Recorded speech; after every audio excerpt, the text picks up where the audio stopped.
Welcome to the Windows and Computer channel, and this is a video to explain how to install the Windows subsystem for Linux. A lot of people want to go and have the command lines but don't know how to install it.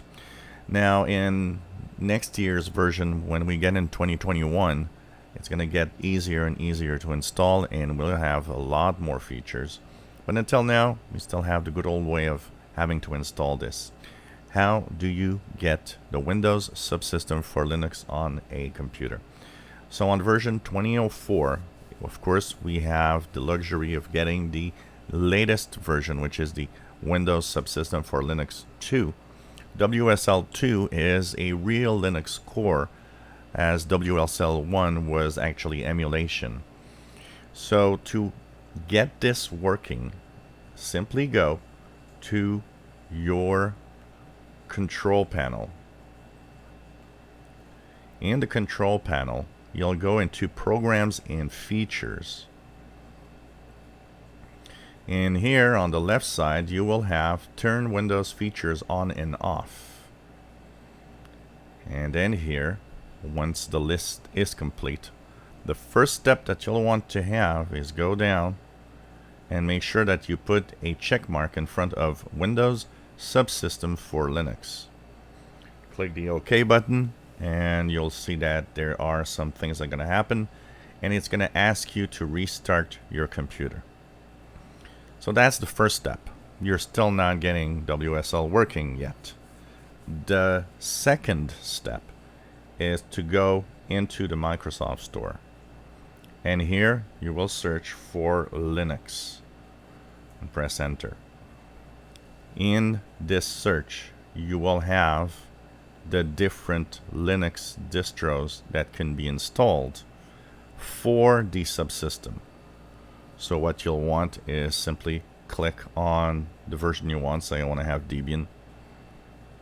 Once you click on that version in the store, you will have the install button. Here it says launch in my case, because that's what I already have installed here for subsystem, and it tells you with this app you get Debian for the Windows subsystem for Linux, WSL.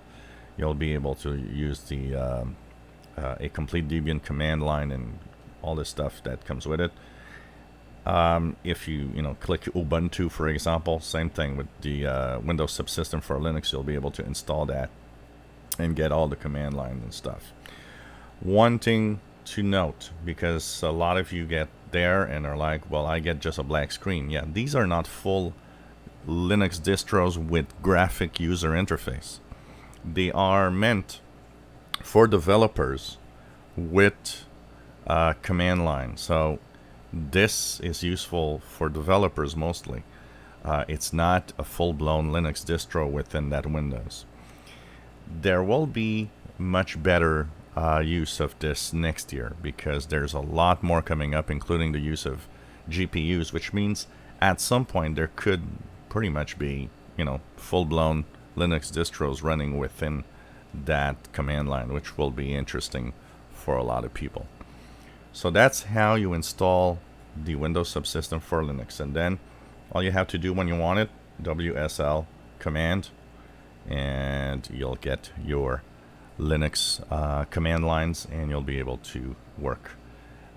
This does make work modules. You can have different little apps and routines working like you would do on a real distro. So if you have apps or things that run within these versions of the Linux command lines, they will run in here for the most part. If you enjoy our videos, please subscribe, give us thumbs up. Thank you for watching.